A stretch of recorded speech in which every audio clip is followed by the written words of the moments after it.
l'Éternel notre Dieu, notre Père. Voici donc en fait la troisième partie du livre de Qoéleth, Ecclésiaste. Donc il nous reste chapitre 9, 10, 11 et 12. Remettons ces instants au Seigneur. Père très saint, nous te rendons grâce. Merci Seigneur pour ta parole. Toute ta parole est la vérité. Merci parce que tu nous enseignes, tu nous façonnes. Merci de nous faire découvrir la largeur, la longueur, la hauteur, la profondeur de ta parole, à la gloire de ton saint nom. Que ta parole ne remonte pas au ciel sans avoir pleinement accompli ta volonté, à la gloire de ton saint nom. Nous te rendons grâce dans le précieux nom de Yeshua, ton Fils bien-aimé. Merci Père, merci Yeshua, merci Saint-Esprit, merci pour cette parole. Amen. Nous voici donc dans Ecclésiaste 9, Qoéleth. Pardon. Oui.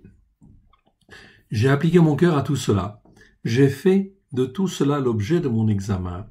J'ai vu que les justes et les sages et leurs travaux sont dans la main de Elohim, et l'amour aussi bien que la haine. Les descendants d'Adam ne savent rien. Tout est devant eux. Ok, tout est devant eux.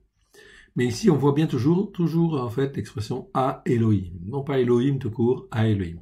Le seul Dieu unique et vrai. C'est donc très important parce qu'on voit que dans l'Ecclésiaste, Salomon connaissait très bien, bien sûr, avec cette révélation de à Elohim, du Christ en fait aussi, mais il n'a pas toujours été en fait ici, à la fin de sa vie, il a un peu dérapé. Ok. Tout ça à cause de la désobéissance à la Torah en réalité. Hein. On est bien d'accord là-dessus. Ok. Donc ça c'est important. C'est important parce que c'est exactement ce qui va se passer aussi dans le monde. Tous les fléaux qui vont venir, c'est à cause de la désobéissance à la Torah. Et le manque d'amour qui va venir dans le monde, ok, dans en fait ici, les passages sur la montagne, en fait, ici, eh bien, effectivement, Yeshua nous parle de l'amour qui va disparaître. Pourquoi? Parce que la Torah, en fait, ici, a disparu. Parce que la transgression de la Torah, en fin de compte, a augmenté, en fait, ici, est à son comble quelque part. Verset 2. Tout arrive également à tous. Même sort pour le juste et pour le méchant, pour celui qui est bon et pur, pour celui qui est impur, pour celui qui sacrifie, pour celui qui ne sacrifie pas. Il en est du bon comme du pécheur, de celui qui jure comme de celui qui craint de faire un serment. Ceci est un mal parmi tout ce qui se fait sous le soleil. C'est qu'il y a pour tous un même sort. Aussi, le cœur des fils d'Adam est-il plein de méchanceté, et la folie est dans leur cœur pendant leur vie. Après quoi, ils vont vers la mort, car qui est excepté. Donc ici, on voit bien descendant d'Adam, c'est toujours en fait l'expression Adam, je vous l'ai montré en fait déjà. Ok, donc lève, je reviens pas dessus. Ici, petit b, c'est Adam. Ok, donc c'est Adam en fait ici, descendant d'Adam, c'est l'homme naturel en fait ici. Et Ben on a en dessous, Ben c'est le fils, c'est le petit, le fils. Ok. Et en fait, quand on a l'expression livné à Adam, c'est pour dire en fait ceux qui se comportent ou qui veulent se comporter en fait comme un fils d'Adam. C'est-à-dire en fait un homme naturel qui voudrait que Dieu en fait s'agenouille en fait et soit à leur service. Non. Ok. C'est Dieu qui a créé le ciel et la terre. L'homme doit apprendre à se soumettre et non pas en fin de compte. Ok. Dieu être au service en fait des hommes. Donc aussi le cœur. Ici, le cœur, les pensées, verset 3. Ok. Aussi le cœur des fils d'Adam, le cœur de ceux qui se comportent comme en fait des hommes naturels. Ok. Est-il plein de méchanceté et la folie est dans leur cœur. Donc folie en fait ici, dans leur cœur. Donc là ici, cœur, c'est lévave cette fois-ci. Donc c'est rare de voir le mot lévave comme ça et c'est traduit par cœur. Vous voyez ici au premier verset, on a le mot lève, c'est cœur, je vous le montre. Ok, donc là vous avez le mot lève, en fait ici, petit a, en fait ici. Donc ça c'est le cœur, ça c'est toujours en fait l'homme, le cœur de l'homme intérieur, le siège des pensées, de la volonté, de la compréhension en fait ici. Ou ça peut être le cœur entier pour Dieu en fait aussi. Ok, un cœur uniquement pour Dieu, mais il peut être sur autre chose aussi. Okay. Qui n'a pas de tendance. Aussi, lévave, en fait, ici, on le voit en dessous. Ok, vous avez un autre mot pour dire cœur. Donc, lévave, lévavot, je vous en avais parlé, en fait, ici, dans la première vidéo, il me semble. Levav, levavot. C'est un mot qui existe 252 fois dans 230 versets. C'est un nom masculin. Numéro Strong 03 824. Ça veut dire cœur en tant que siège de la vie. Okay. Lève, c'est siège, c'est le cœur de l'homme au sens de siège des pensées. Ici, c'est siège de la vie, en fait, ici. Okay. De la vie, et ça peut avoir une dimension, comment dire, un peu plus large que simplement le cœur physique. Hein. Okay. La première fois où l'on trouve ce mot, c'est dans Genèse 25. Ne m'a-t-il pas dit, c'est ma sœur, et elle ne m'a-t-elle pas dit, c'est mon frère.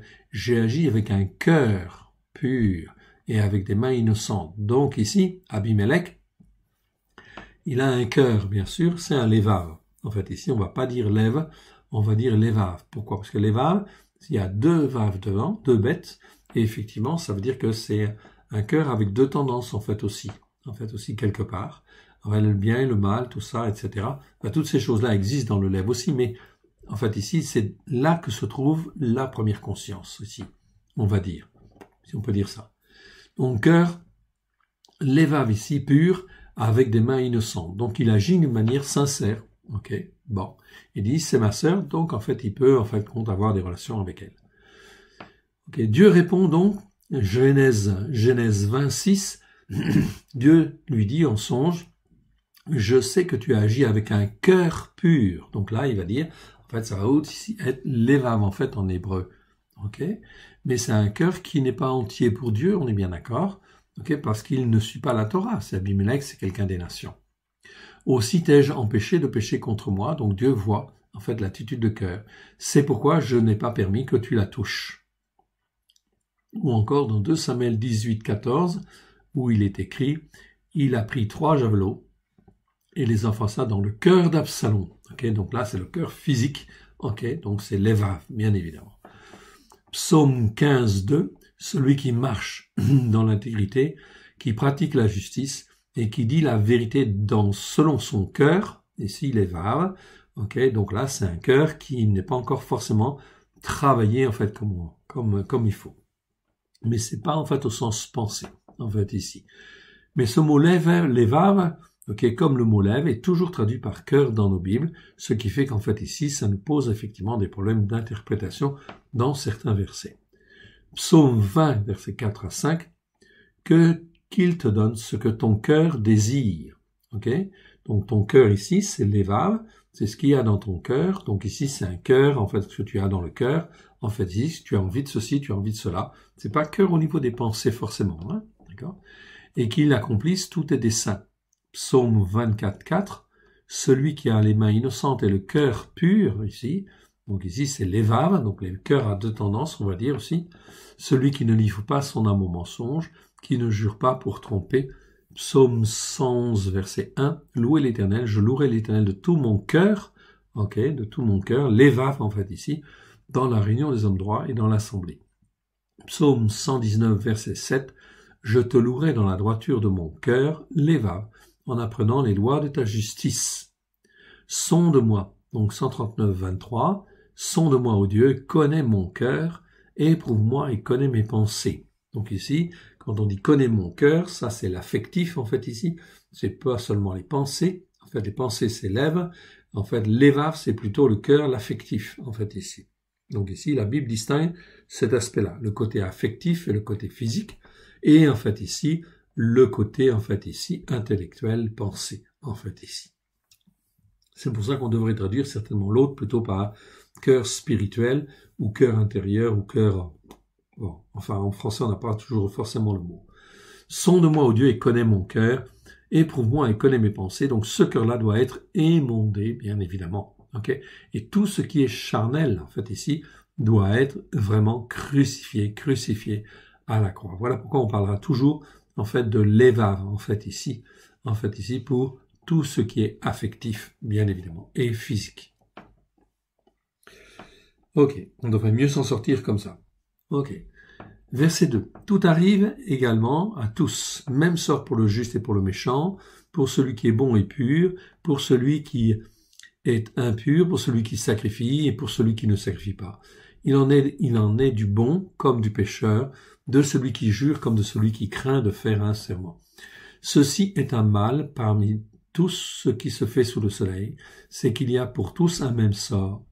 Aussi le cœur des fils d'Adam est-il plein de méchanceté, et la folie est dans leur cœur, donc dans le cœur physique au niveau affectif, pendant leur vie. Donc ils réagissent d'une manière charnelle, en fait, ici. Ok, très charnelle. L'aspect charnel se trouve toujours dans le lévav, hein? Ok, toujours, non pas dans le lève. Ok, surtout dans le lait, oui, pratiquement toujours dans le lévav, on va dire. Pendant leur vie, après quoi, ils vont chez les morts, car qui est excepté? Verset 4. Pour tous ceux qui vivent, il y a de l'espérance, et même un chien vaut mieux qu'un lion. Ok. Pour tous ceux qui vivent, il y a de l'espérance, et même un chien vivant vaut mieux qu'un lion mort.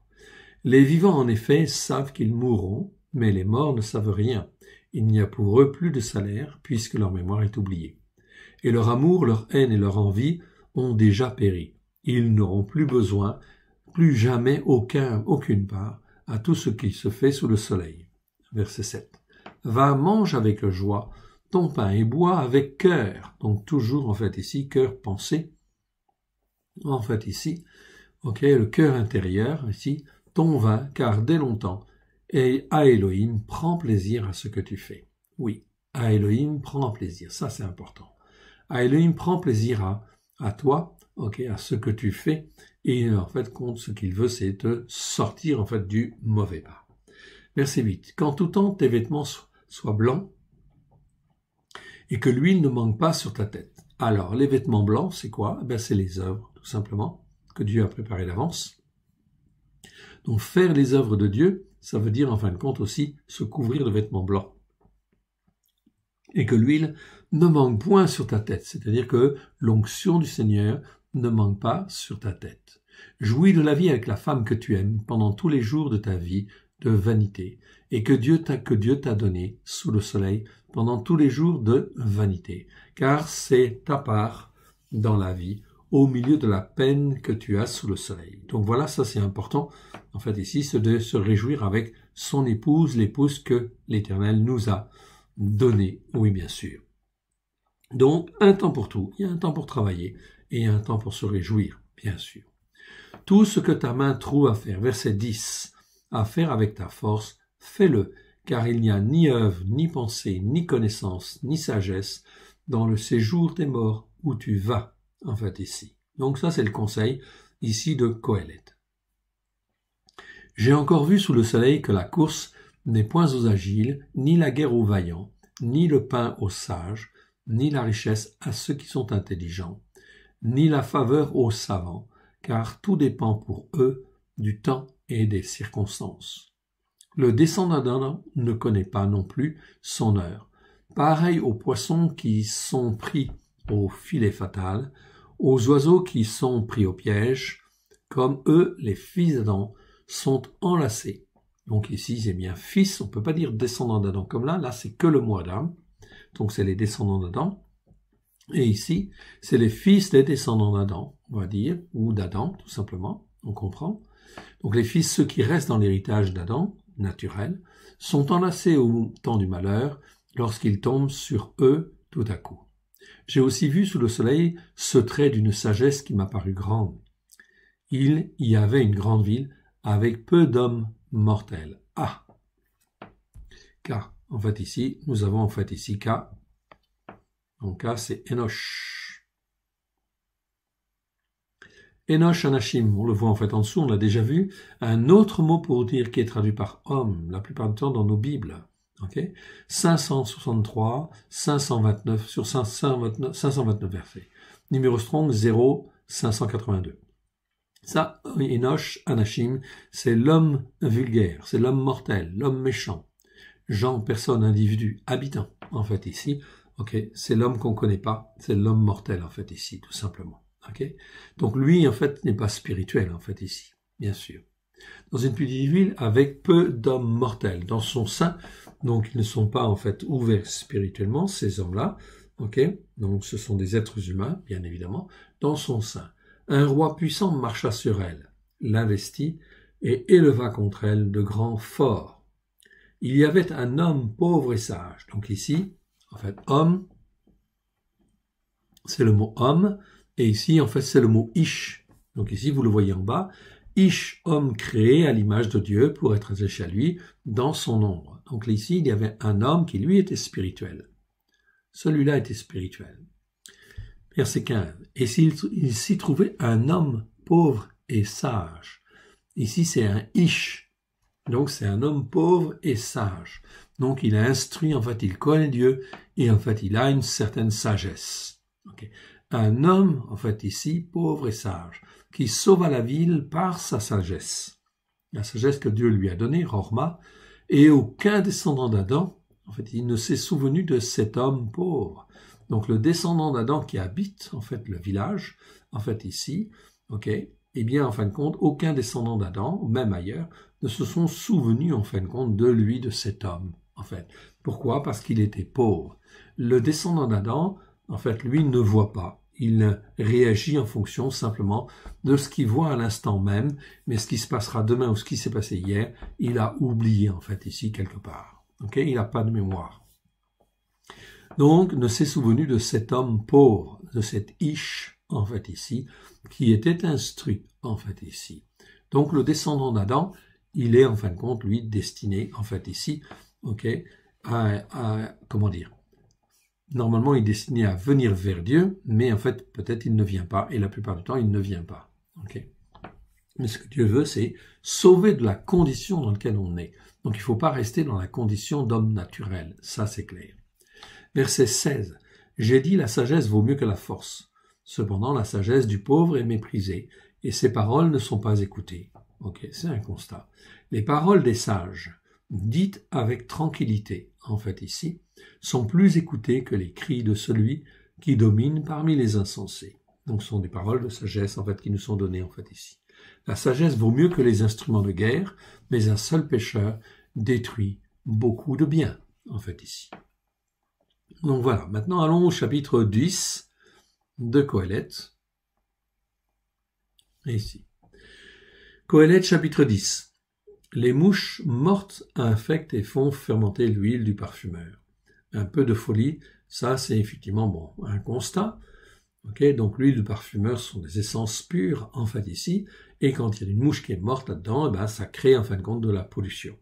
Eh bien c'est la même chose avec la folie, un peu de folie l'emporte sur la sagesse et sur la gloire. C'est ça qu'on veut expliquer en fait ici. Donc il faut faire un petit peu attention à la folie. Oui, bien sûr. Le cœur du sage est à sa droite et le cœur de l'insensé à sa gauche. Ok.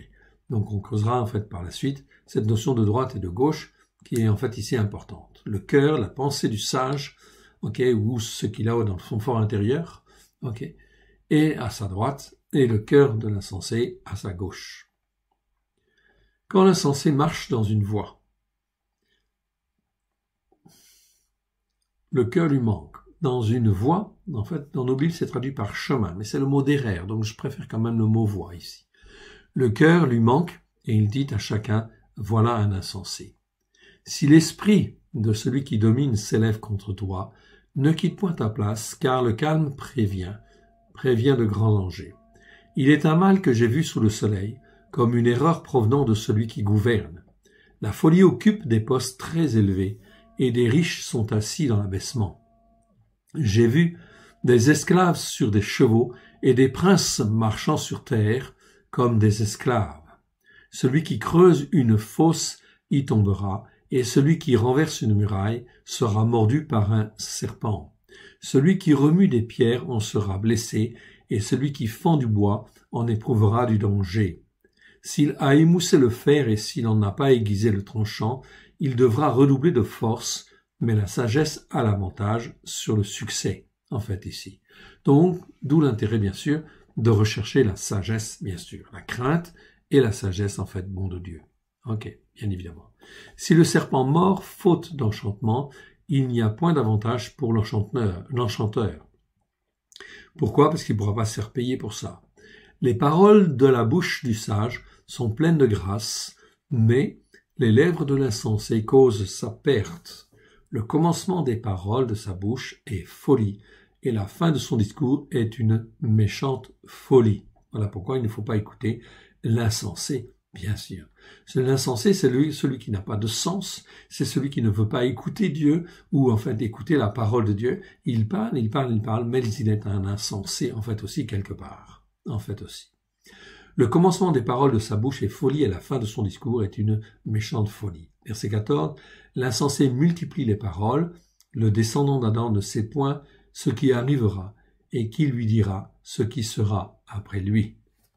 Donc le descendant n'a aucune vue sur l'avenir. Le descendant d'Adam n'a aucune vue. Verset 15. Une vue à terme.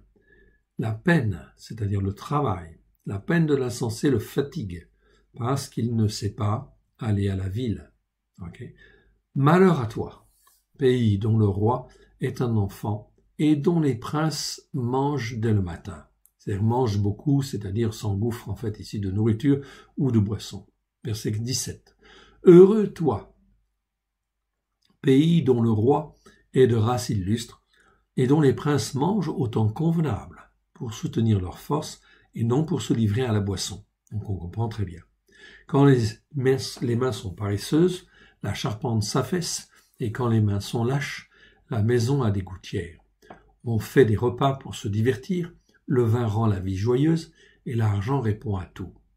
Ne maudis pas le roi, même dans ta pensée. Wow. Ah, un autre mot que l'on creusera en fait encore plus, en fait ici, mais qui est important, en fait ici. Petit g. C'est le mot mada. Mada, en fait ici, c'est traduit par pensée. Souvent, c'est traduit par pensée. Des fois par traduction. Science, bon, c'est pas très cohérent. En réalité, ici, mada, c'est en fait ici le savoir, en fait ici. C'est penser au sens de savoir, intelligence pratique, en fait ici. Ce mot est utilisé 6 fois dans les Écritures, et en fait ici, c'est traduit, vous voyez, par intelligence, pensée, instruction, science. Bon, bref, c'est pas très cohérent. Mada, c'est en fait le savoir, plutôt, ou l'intelligence pratique. Donc on devrait dire ici, ne maudis pas le roi, même dans ta pensée pratique, dans ton intelligence, dans tout ce que tu fais d'une manière pratique, dans ton savoir, en fait ici. Et ne maudis pas le riche dans la chambre où tu couches, car l'oiseau du ciel emporterait ta voix. L'animal ailé publierait tes paroles. Animal, en fait, ailé, ici, on traduit par animal, mais le mot c'est Baal, ici, comme on le voit en fait en bas. Ok. Donc ici, il y a plusieurs mots qui, en fait, se ressemblent. Ici, Baal, vous avez celui-là, et vous en avez un autre qui parle du dieu Baal. Mais c'est la même chose, ça s'écrit pareil.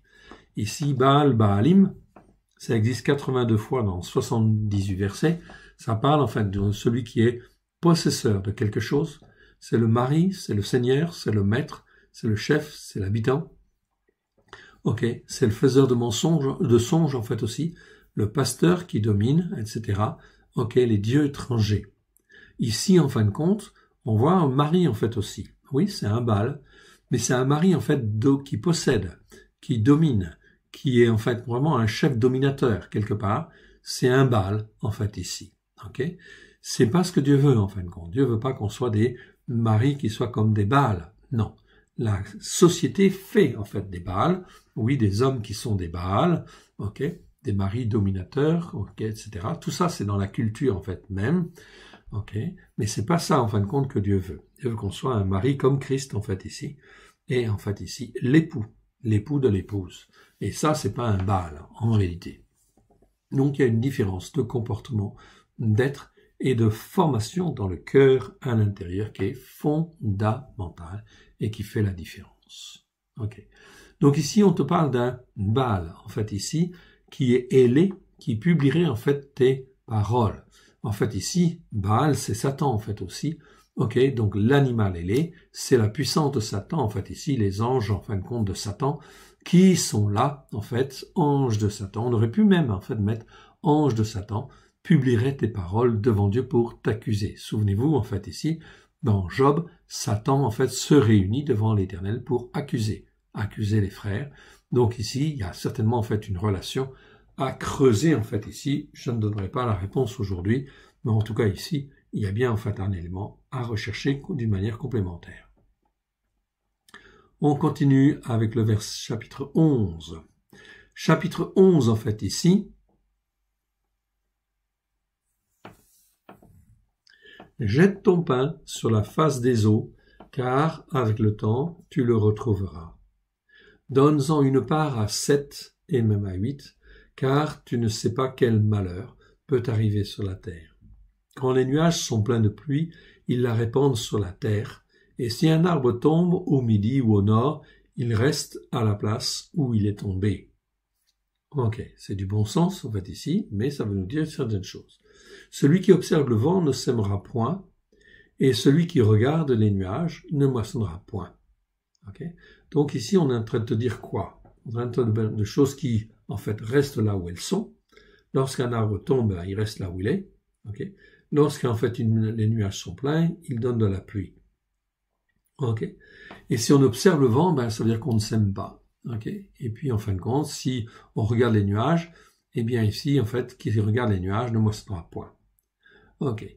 Comme tu ne sais pas quel est le chemin du vent, ici, le chemin du vent ou la voie que le vent va prendre, ici en hébreu, c'est quand même le mot voie, okay? Ni comment en fin de compte, parce que la voie, c'est toujours quelque chose qui a un rapport avec Dieu.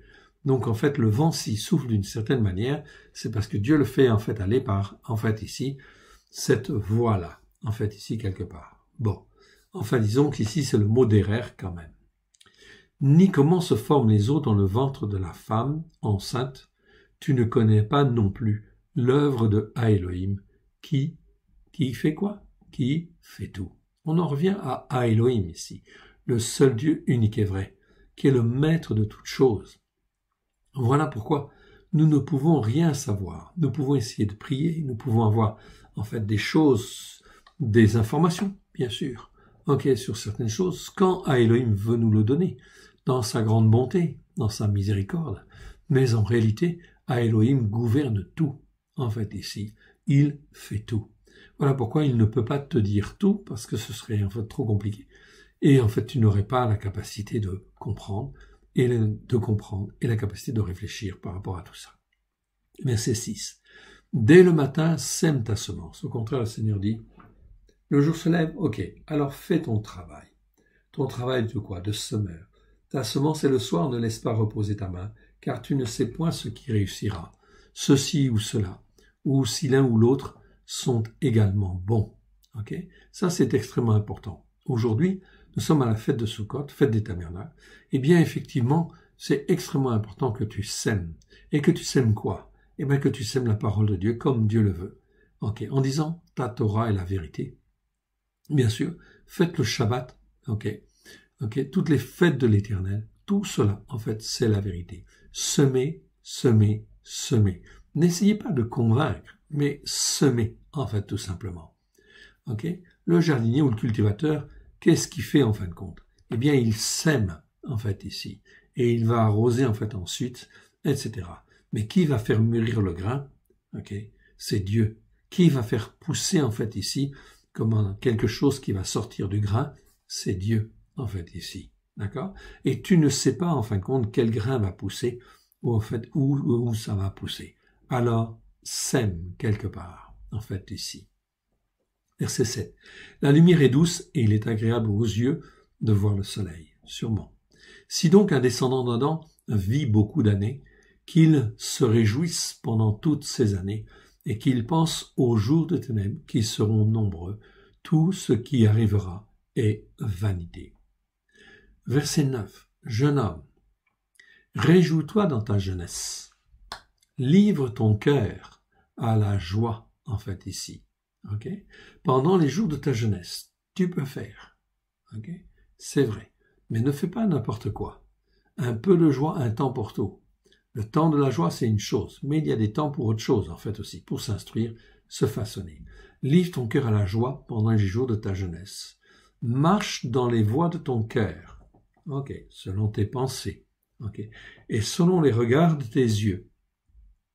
Mais sache que pour tout cela, Elohim t'appellera en jugement. Il va juger parce qu'il t'a fait naître. Il t'a tissé dans le ventre de ta mère. Il t'a fait venir au monde. Il t'a éduqué au travers des parents. en fait, ici. Ok, espérant t'éduquer normalement.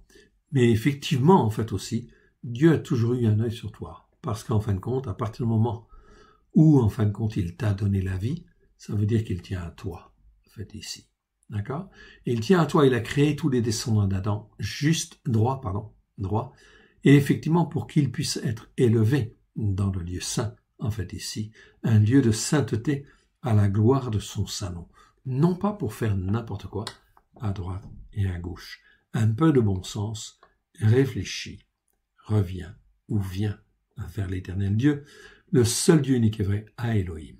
Okay. Bannis de ton cœur le chagrin et éloigne le mal de ton corps, car la jeunesse et l'aurore sont vanité. Donc je ne suis absolument pas sûr, effectivement, que ce soit là une bonne traduction, en fait, ici. Chagrin, en fait, ici, bannis de ton cœur le chagrin, ok, c'est une chose, c'est le verbe casse, c'est plutôt, en fait, irritation. Donc là, on comprendrait mieux. Plutôt l'irritation, en fait, ici. Ok. Et en fait, ensuite, car la jeunesse et l'aurore sont vanité. Ok. L'aurore, ça veut rien dire. Donc ce mot-là, certainement que c'est pas le bon sens. C'est chararout. Mais chararout, ça n'existe qu'une seule fois, et ça nous parle de la noirceur. En fait, la noirceur de la chevelure de la jeunesse, en fait, ici, et cette noirceur, elle va, en fin de compte, partir. Oui, bien sûr, au fil du temps. Donc ce sont des choses, en fin de compte, ici, qui sont éphémères, qui vont durer un certain temps. Okay? Le noir, en fin de compte, de tes cheveux, en fait, ici, la jeunesse et le noir de tes cheveux, hein, c'est pas l'aurore, en fait, ici, sont vanité, en fait, ici. C'est-à-dire des choses qui ne durent pas, qui ne sont pas pour l'éternité, en fait, ici. Tout ça, c'est extrêmement important. Extrêmement important, et on arrive au chapitre 12 de l'Ecclésiaste. Ecclésiaste, chapitre 12. Mais souviens-toi de ton Créateur. Eh oui, celui qui t'a créé, celui qui t'a fait venir au monde, en fait ici, okay, au travers de ta mère et de ton père, pendant les jours de ta jeunesse. Souviens-toi de ton Créateur, afin que, avant que les jours mauvais n'arrivent et que les années s'approchent où tu diras, tu n'y prends point plaisir, en fait ici. C'est-à-dire que la vie t'aura laminé un petit peu de partout, en fait, ici. Verset 2. Avant que s'obscurcissent le soleil et la lumière, la lune et les étoiles, et que les nuages reviennent après la pluie. Ok. Eh bien, ici, c'est quoi, en fait, ici? Avant que s'obscurcissent le soleil et la lune, la lumière, la lune et les étoiles, et que les nuages reviennent avec la pluie. Donc ici, on te parle de tout ce qui donne la lumière, c'est-à-dire, en fait, quelque part, ça nous parle du corps humain, des yeux qui s'affaiblissent ou qui peuvent être voilés par les nuages de la vie, en fait, ici, reviennent après la pluie. Verset 3, temps où les gardiens de la maison tremblent. Les gardiens de la maison, c'est quoi? Eh bien, c'est les jambes, en fait, ici. Et les hommes mortels forts se courbent, c'est-à-dire les hommes, Enoch, en fait, ici, c'est les hommes mortels forts se courbent, c'est-à-dire qu'ici, Enoch, Anachim, c'est l'homme vulgaire, l'homme mortel, l'homme méchant, etc. Ok, eh bien ici, en fait, fort se courbe, ou celles qui moulent s'arrêtent parce qu'elles sont diminuées, et ceux qui regardent par les fenêtres sont obscurcis, en fait, ici. Donc ici, on a celles qui moulent s'arrêtent pendant qu'elles sont diminuées. Celles qui moulent, ce sont les dents, en fait, ici. Donc ici, c'est l'affaiblissement de la, en fait, dentition. Oui, bien sûr, qui vient, en fait, avec l'âge. Ou ceux qui regardent par les fenêtres sont obscurcis. Ou les deux battants de la porte se ferment sur la rue quand s'affaisse le bruit de la meule et l'on se lève le chant, ou l'on se lève au chant de l'oiseau, où s'affaiblissent toutes les filles du chant. Tout cela a un rapport avec les oreilles, en fait, ils s'affaiblissent, en fait, aussi. Verset 5. Où l'on redoute ce qui est élevé, et où l'on a des terreurs sur la voie, ok, non pas le chemin, où l'amandier fleurit, et où le ragag, c'est-à-dire la sauterelle, devient pesant, et où la capre n'a plus d'effet, car le descendant d'Adam s'en va vers sa demeure éternelle, où les pleureurs parcourent les rues. Ok, le descendant d'Adam ici, de toute façon, tout descendant d'Adam, s'en va vers sa demeure éternelle. A-t-il eu l'opportunité, en fait, ici, de connaître le chemin de l'éternité? Il vaut mieux espérer pour lui. En tout cas, une chose est sûre, en fait, ici, ça va se terminer. La vie sur la terre est vraiment, en fin de compte, quelque chose de court, d'éphémère, et correspond quelque part à une vanité, bien sûr. Car le but, en fait, ici, de ce voyage sur la terre, je dis bien de ce parcours, de ce voyage sur la terre, c'était de connaître la voie du salut au travers de Christ Yeshua. C'est le seul but, ici, de cette venue sur la terre. Verset 6. Avant que le cordon d'argent se détache, c'est-à-dire le fil de la vie, que le vase d'or ne se brise, que le seau se rompe sur la source et que la roue se casse sur la citerne, avant que la poussière retourne à la terre, comme il y était, et que l'esprit retourne à Elohim qui l'a donné. Vous voyez bien ici, c'est l'esprit, en fait, ici. Dieu a donné la vie. À Elohim, c'est celui qui donne la vie. Tout ce qui a vie, bien sûr, en fait, c'est par la puissance de Dieu, c'est par la puissance de son Saint-Esprit. Donc, c'est l'esprit, en fait, ici. Dieu donne de son esprit dans une matière pour qu'elle soit une matière vivante, en fait, ici. Et que l'esprit retourne à Elohim qui l'a donné, en fait, ici. Donc, on voit bien, en fait, ici, qu'à Elohim donne, mais que tout est assujetti à la vanité. Pourquoi? Dans un but bien clair, afin qu'on n'y recherche pas, en fin de compte, des richesses stupides et inutiles, parce que la seule valeur qui nous intéresse, qui est vraiment utile, c'est de connaître Christ, oui bien sûr, pendant cette vie de vanité. C'est pour ça que Qohélet va dire, en fait, vanité des vanités, dit Qohélet, tout est vanité. Tout est vanité sur cette terre. Il n'y a qu'une seule chose qui est valable, c'est que pendant notre parcours, nous pouvons dire oui à Yeshua. Et en fin de compte, être instruits et façonnés. Et là, tout est accompli à la croix, afin que nous puissions être rachetés, façonnés, instruits à la gloire de l'Éternel. Outre que Qohélet fut sage, ici verset 9, il a encore enseigné la connaissance d'A'at, non pas les sciences, mais c'est le mot Da'at en fait ici. Toujours Da'at au petit i, vous le voyez ici, c'est mieux que science en fait ici. Donc connaissance, il a encore enseigné la connaissance au peuple. Et il a examiné, sondé, mis en ordre un grand nombre de sentences. Qohélet s'est efforcé, Salomon, ou l'Ecclésiaste pour les nations, s'est efforcé de trouver des paroles agréables, et ce qui a été écrit avec droiture, ce sont des paroles de vérité. Vérité émette ici. Les paroles des sages sont comme des aiguillons, et rassemblées en un recueil, elles sont comme des clous plantés, donnés par un seul maître. Du reste, mon fils, écoute bien ici, en fait, toi qui entends, du reste, mon fils, tire instruction de ces choses, on ne finira pas si l'on voulait faire un grand nombre de livres. Et beaucoup d'études est une fatigue pour le corps, oui bien sûr. Ici, c'est un résumé, Ecclésiaste, Qohélet, ici, versets 13 et 14, cela le résumé est là, la conclusion en fait est là. Écoutons la fin du discours. Crains à Elohim et observe ses commandements, en fait ici. Tout simplement. Observe ses commandements, sa Torah, en fait, ici. Crains à Elohim et observe ses commandements. Point. C'est là ce que doit faire tout descendant d'Adam. Ici, c'est pas écrit, effectivement, en fait, ici, Ish, non. Ou un autre homme, non, c'est tout descendant, tous ceux qui sont, qui sont issus d'une femme, qui sont nés d'une femme, c'est ce que doit faire tout descendant d'Adam, c'est craindre à Elohim et observer ses commandements. Aussi, mon frère, ma sœur, tu peux prendre ce verset-là et le dire autour de toi et semer, en réalité, ce que dit, ici, Qohélet, Salomon, c'est en réalité, crains à Elohim et observe ses commandements. C'est là ce que doit faire tout descendant d'Adam. Qu'ils soient français, allemands, juifs, non-juifs, etc.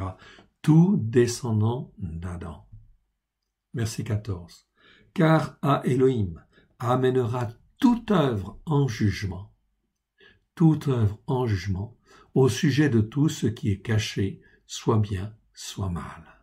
Donc la chose est claire. Encore une fois, qui est-ce qui parle ici? C'est à Elohim, le seul Dieu unique et vrai. Voilà mon frère, ma sœur. Ici, cette lecture, en fait, ici, de Ecclésiaste, avec un petit peu de commentaire, en fait, ici, eh bien, elle nous ramène, en fait, à l'essentiel. Voilà pourquoi cette parole est lue toujours au moment, effectivement, de la fête des tabernacles. Merci de m'avoir écouté. Que Dieu te bénisse et de te garde. On va terminer par une prière. Père très saint, merci pour ta parole, pleine de grâce et de vérité. Merci parce que tu es le seul Dieu unique et vrai. Tu es Elohim, le Dieu d'Abraham, de Israël, de Jacob, le Père de notre Seigneur Yeshua, notre Père maintenant. C'est à toi que nous voulons être attachés et être pleinement attachés et rester attachés. Aussi nous te prions dans le précieux nom de Yeshua. Sonde nos cœurs, sonde nos reins. Vois si nous sommes sur une mauvaise voie et remets-nous sur la voie de l'éternité. Merci de nous renouveler dans notre compréhension, capacité à réfléchir, mais aussi notre compréhension à la gloire de ton Saint-Nom, car nous voulons grandir et être, oui, le serviteur et la servante que toi tu veux à la gloire de ton Saint-Nom, au travers de Christ Yeshua. Être ton serviteur et ta servante pour faire les œuvres que toi tu as prévues d'avance, que toi seul, le seul vrai Dieu unique et vrai, en fait tu as prévu d'avance, afin de glorifier ton Saint-Nom et de glorifier celui que tu as envoyé. Merci, Père. Merci, Yeshua. Merci, Saint-Esprit. Que l'Éternel vous bénisse et vous garde. Au revoir. Shalom. Shalom à vous tous.